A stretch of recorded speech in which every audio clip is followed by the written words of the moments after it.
जय श्री कल की। ओम नमः शिवाय। आज हर भक्त भगवान से जुड़ना चाहता है। हर भक्त की एक ही इच्छा कि प्रभु किसी न किसी रूप में उन्हें दर्शन दे दें। लोग भगवत गीता का पाठ करते हैं, रामचरितमानस का पाठ करते हैं, नाम जप करते हैं, भजन कीर्तन करते हैं, मेडिटेशन कर रहे हैं, तप कर रहे हैं, ताकि किसी न किसी रूप में भगवान के दर्शन उन्हें प्राप्त हों, या उनके आराध्य जिनकी वो पूजा करते हैं निरंतर नित्य भूलते नहीं, उनका एक दर्शन उन्हें प्राप्त हो जाए। क्योंकि सब कुछ मिल गया लेकिन भगवान के दर्शन न मिले तो इंसान कहीं न कहीं अपने आप को अतृप्त पाता है, तृप्ति उसे आत्मा में नहीं मिल पाती है। तो सवाल ये है कि भगवत गीता का पाठ करने से क्या हमें श्री कृष्ण भगवान दर्शन देते हैं? भगवत गीता का 18वां चैप्टर 18वां चैप्टर क्यों है बहुत ज़्यादा इम्पॉर्टेंट? क्यों है वो चैप्टर इतना इम्पॉर्टेंट कि उसका पठन करने से हमें बहुत ज़्यादा ज्ञान की न सिर्फ प्राप्ति होती है, बल्कि यूँ तो जितने भी अध्याय हैं सारे अध्याय का पठन करना चाहिए। लेकिन हर दिन समय नहीं मिल पाता है पूरे भगवत गीता का पाठ करो, तो कोई दूसरा अध्याय, कोई 12वां अध्याय, जिनको जो जितना समय मिल पाता है उस हिसाब से भक्त अपनी भक्ति कर लेते हैं। लेकिन 18वां चैप्टर बहुत इम्पॉर्टेंट है, कारण ये समापन अध्याय है, प्लस इनमें सारे चैप्टर्स का सारांश एक निकल कर आता है। इसके द्वारा भगवान श्री कृष्ण अर्जुन को तैयार कर लेते हैं और उस सत्य के दर्शन करवा देते हैं, जिसके पश्चात अर्जुन हथियार उठाने के लिए तैयार हो जाते हैं।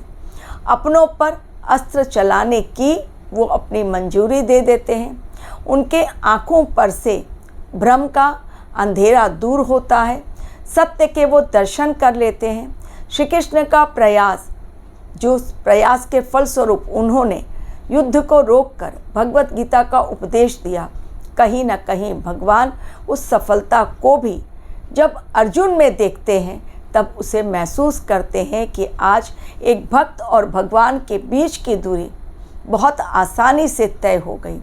भगवत गीता का 18वां चैप्टर हमें दर्शाता है, हमें बतलाता है कि किस प्रकार हमें कर्मों के प्रति ध्यान देना चाहिए, कर्मों से संन्यास लेना चाहिए।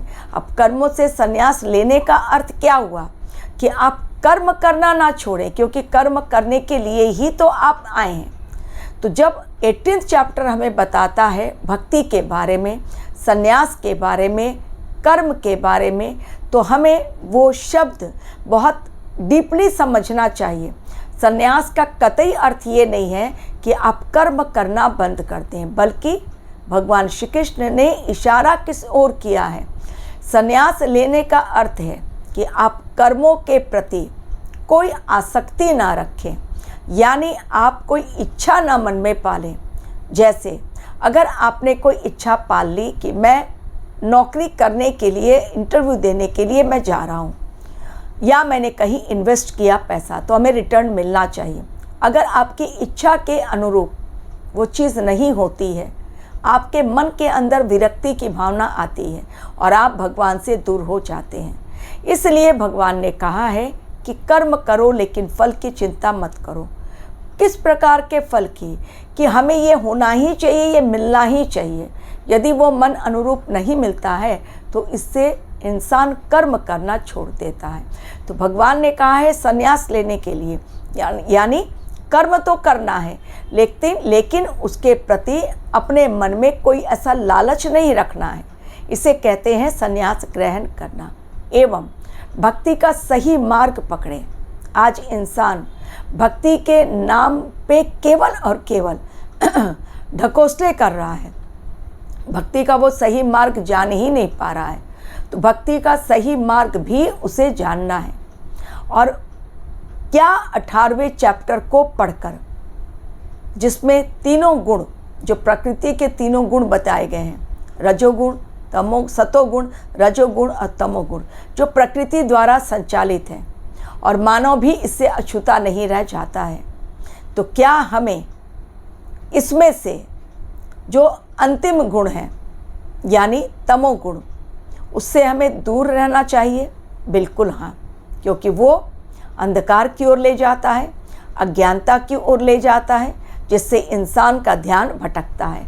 अब सवाल ये है कि भगवत गीता का यदि कोई नियमित रूप से 18th चैप्टर, जो कि सारांश है पूरे भगवत गीता का, क्योंकि उसके पश्चात अर्जुन की आंखें खुल गईं, सत्य का दर्शन उन्हें प्राप्त हो गया। तो क्या भगवत गीता का 18th चैप्टर यदि नियमित रूप से पठन किया जाए तो इंसान को भगवान श्री कृष्ण के साक्षात दर्शन हो सकेंगे या हो जाएंगे या हो सकते हैं? इस पर भी एक कन्फ्यूजन है और उस कन्फ्यूजन को आप लोग दूर कर लीजिए। आपने भगवत गीता का रोजाना पाठ किया, डेली आप पाठ कर रहे हैं, तो आपने कहा हम तो भगवत गीता का कोई ना कोई चैप्टर तो पढ़ते ही हैं।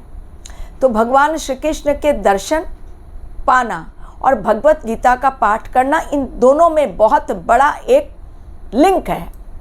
लिंक किस प्रकार? यदि आपको भगवान श्री कृष्ण दर्शन दे रहे हैं तो आप अपने कर्मों के प्रति और ज़्यादा फोकस्ड हो जाएं। श्री कृष्ण दे रहे हैं चेतावनी कि मैंने दर्शन तो दे दिया, लेकिन अब कर्मों के प्रति अनदेखी ना करना, ढिलाई ना बरतना, अपने मन के शुद्धिकरण पर ध्यान रखना। ये तो पहली चेतावनी। लेकिन क्या, जैसे मैंने प्रश्न किया कि भगवान के 18वां चैप्टर पढ़ने से, जो कि पूरे गीता का सारांश है, एक ऐसा सार, एक ऐसी सीख जो पूरे गीता का निचोड़ है, क्या उसे पढ़ने से, बहुत महत्वपूर्ण चैप्टर है, उसे पढ़ने से क्या हमें भगवान कृष्ण के दर्शन हो सकते हैं? सबसे बड़ी बात, भगवत गीता पाठ करने से ही भगवान श्री कृष्ण के दर्शन हो जाएंगे, ये कहीं नहीं लिखा है। सबसे बड़ी बात, आपको हमेशा अपने कर्मों की तरफ पहले ध्यान देना। आपने, किसी ने भगवत गीता का रोजाना पाठ किया, लेकिन वो दूसरों के लिए अपने मन में जलन की भावना, स्वार्थ की भावना, दूसरों का कैसे बुरा करें ये सोच रहे हैं। मतलब जितनी देर आपने पाठ किया उसके पश्चात आपका बिहेवियर टोटली चेंज, तो कैसे भगवान दर्शन देंगे?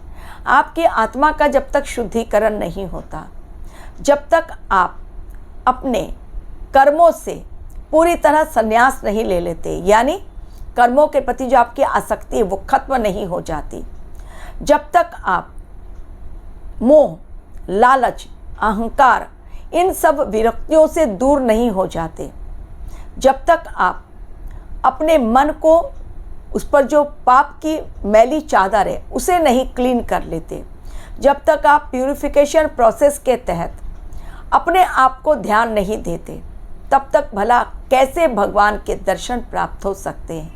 तो सबसे बड़ा पॉइंट यही मैं आपको समझाना चाह रही हूँ कि भगवत गीता का पाठ करना अति उत्तम, 18th चैप्टर का पाठ करना और भी अति उत्तम, रोजाना पाठ कीजिए, लेकिन उसके साथ ही कर्मों के प्रति लापरवाही ना बरतें, उसके ऊपर ज़रूर ध्यान दें।